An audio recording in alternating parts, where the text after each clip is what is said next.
This is a gripping piece of fiction, intense, emotionally charged, and with a strong narrative arc.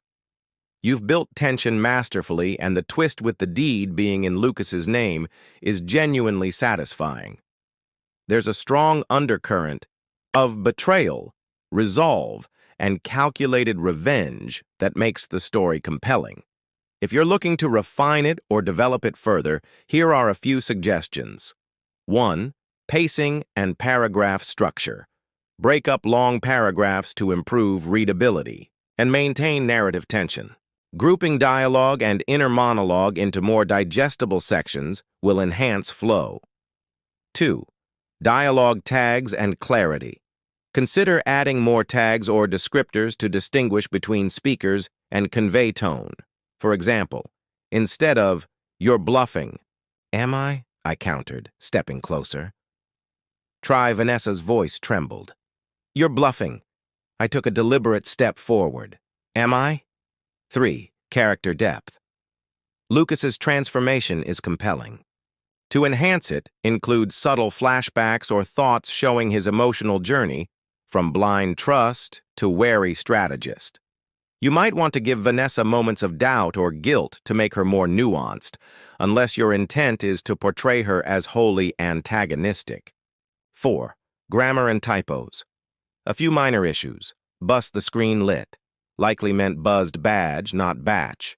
Confidence she wore like a badge. CLA the space. Likely claimed K of war worms, should be can of worms. Some tense shifts and repeated phrases could be smoothed. 1. Pacing and paragraph breaks. The continuous, unbroken format makes it harder to absorb the emotional beats. Breaking the text into more digestible paragraphs, especially during dialogue exchanges, will improve flow and make each moment land more effectively. 2. Dialogue. Tag refinement. At times, dialogue tags and character actions are a bit repetitive. For example, "You lied to me, and now you're dragging me into your mess," Jordan said. "You're not involved," Vanessa snapped. You can streamline by sometimes eliminating tags when the speaker is obvious, or using actions to convey tone instead. Jordan stepped back, his voice sharp. "You lied to me, and now you're dragging me into your mess." 3. Character depth. The protagonist, Lucas, is satisfying as a voice of quiet, righteous power, but giving just slightly more insight into his emotional undercurrents, like moments of doubt, anger, or hurt, would round him out further and add depth. 4. Repetition and word economy. Phrases like Vanessa's panic, Jordan's confusion, "You're going to regret this," are repeated slightly too often. Try varying expressions or tightening them for impact. 5. Ending momentum. The final section transitions well into a feeling of closure, but it might benefit from a stronger visual or symbolic moment, something to mark the emotional shift, like discarding a particular object, repainting a wall, or even just opening a window. I didn't destroy anything when I cleared her things out, not because I was feeling generous, but because I wanted to handle this with dignity. Vanessa had brought enough chaos into my life. I refused to stoop to her level. Once her stuff was gone, the apartment felt different, lighter. The clutter, both physical and emotional, had vanished. It was just me now, in a space that was finally mine. Next, I called Chloe. She'd been my rock through all of this, and I knew she'd already be 10 steps ahead. "How's it going over there?" she asked, her voice balancing professionalism with sympathy. "Quiet," I replied. "Vanessa's gone, for now at least." "Good," Chloe said. "Let's keep it that way. I've already informed the buyer that the sale's off. They're not happy with Vanessa, but they're cooperating fully, which makes things easier." "What about Vanessa?" "She's in a tight spot," Chloe said, a hint of satisfaction in her voice. "If she spent any of that deposit, that's on her. And if she tries to fight this, we proceed with fraud charges." The word fraud sent a satisfying chill down my spine.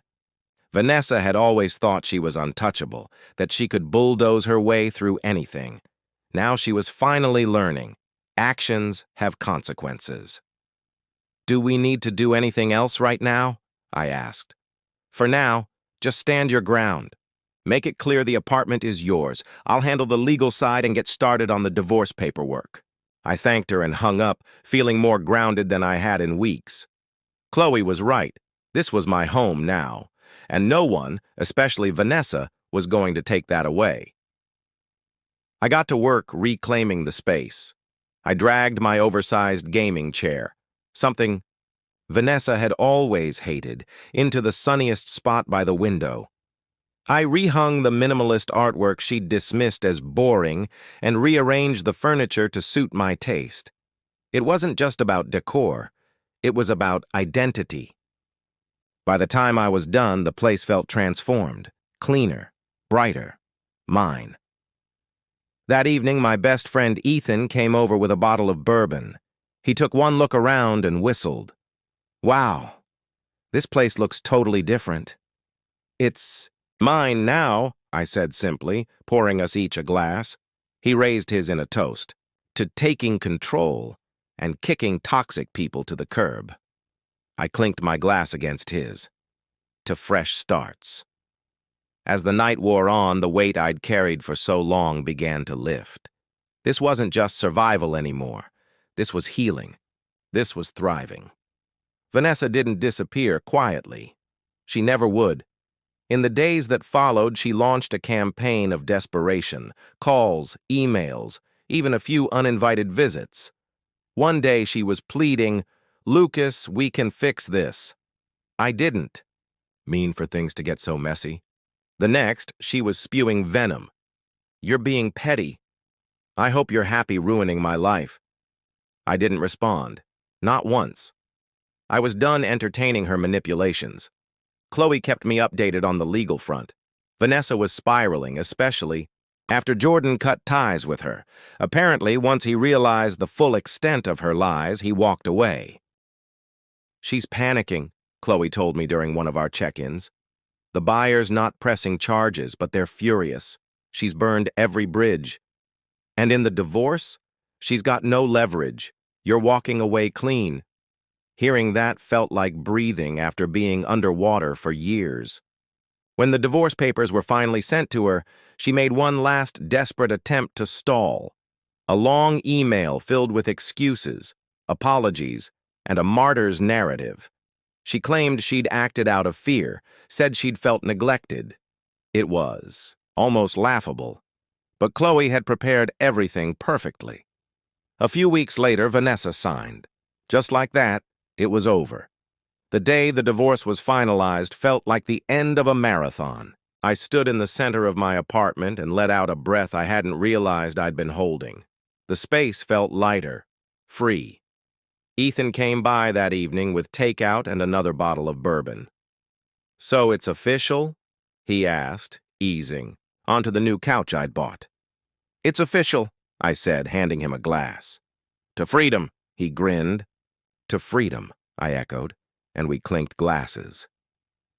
In the days that followed, I continued transforming the apartment. My gaming setup took pride of place in the living room. The boring art was now the focal point. I replaced the couch with one that fit my style, not something we'd compromised on. For the first time in years, I could breathe.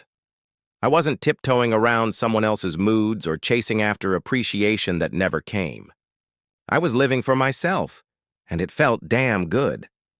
One evening, while sorting through paperwork, I found an old photo of Vanessa and me. It was from the early days. We were smiling, arms around each other, looking like we had it all figured out. There had been good times, sure, but they were buried under years of manipulation and neglect. I stared at it for a moment before sliding it into an envelope and tucking it into a drawer. It wasn't something I wanted to see often, but I wasn't ready to throw it away either. It was part of my past, but it didn't define me. The apartment had become more than a place to live. It was a symbol of my strength, my resilience. A reminder that I could reclaim not just a space, but a life. I didn't know exactly what came next, but I knew one thing for sure. it would be on my terms. I sat on my newly purchased couch at 11:51 that night, a glass of bourbon in hand, city lights twinkling beyond the window. I couldn't help but smile. This was my life now. Simple, peaceful, entirely mine. The weeks following the divorce felt surreal, like waking up from a long nightmare and realizing the sun was shining again. The legal battles were behind me. Vanessa was gone, from my life and from the apartment. This place, once a battleground of compromise and resentment, had become my sanctuary. A symbol of everything I'd fought to reclaim. But what came next surprised me most. Peace. It was a peace rooted not in stillness, but in survival. A hard-won, soul-deep kind of peace that comes only after you've stood at the edge and refused to fall. I hadn't just made it through. I'd thrived. I rebuilt, step by deliberate step, crafting a life that felt like mine in a way nothing had for years. It started with the apartment, not just a redecoration, but a reclamation. I made it a reflection of who I truly was, free from Vanessa's influence. The oversized gaming chair she always hated. Now it sat proudly by the window, my favorite spot to unwind and lose myself in a good game. The minimalist artwork she once mocked, back on the walls, quiet and striking.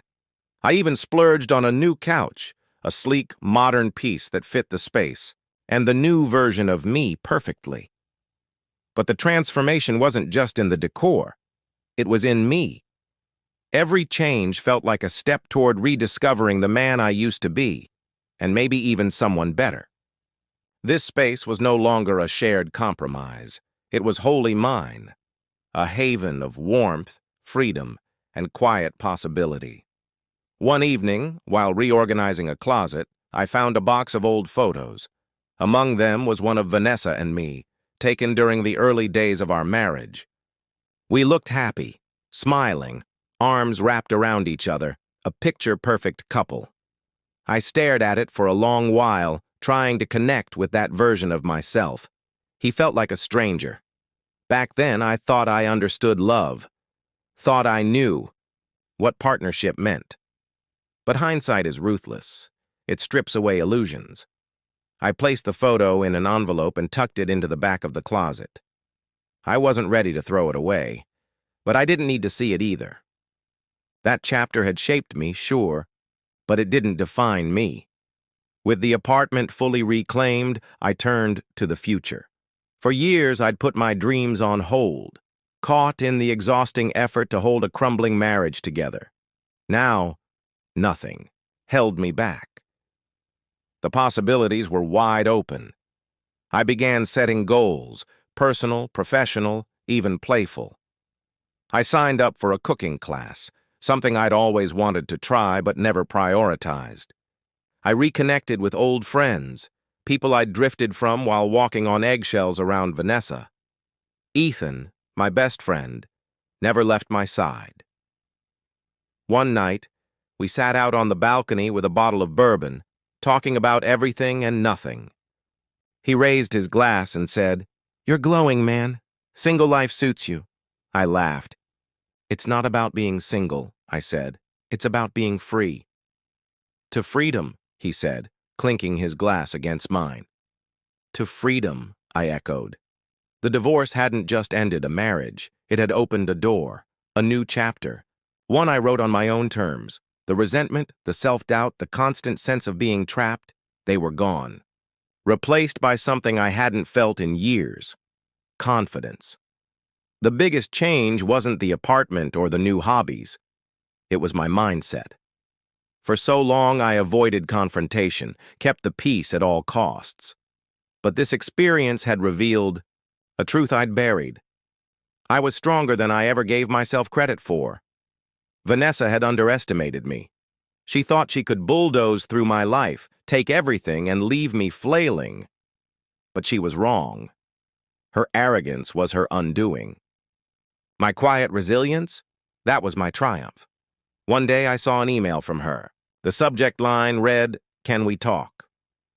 I didn't open it. Whatever she had to say no longer mattered. My gaze was set forward, not back. Life didn't change overnight. But step by step, I built something new. The apartment became more than just a place to live. It became a home filled with laughter, comfort, and peace. The friendships I rekindled reminded me of what it meant to be seen, heard, and supported. And most importantly, I started to trust myself again. I no longer second-guessed my instincts or let someone else's needs override my own. I knew what I deserved, and I wasn't willing to settle for less. The night everything finally felt complete was quiet and beautifully unremarkable. I sat on my new couch, a glass of wine in hand, watching the city lights glitter beyond the window. The apartment glowed with warmth and calm, a reflection of who I had become. I thought about everything Vanessa had once said during that last phone call. The arrogance, the condescension, her smug certainty that she'd won. And I smiled. She thought she'd walked away with everything. But the truth, she left with nothing. Because this wasn't just the end of a marriage. It was the beginning of a life I never knew I could have. A life filled with possibility, peace, and the kind of freedom that comes from finally becoming exactly who you were always meant to be.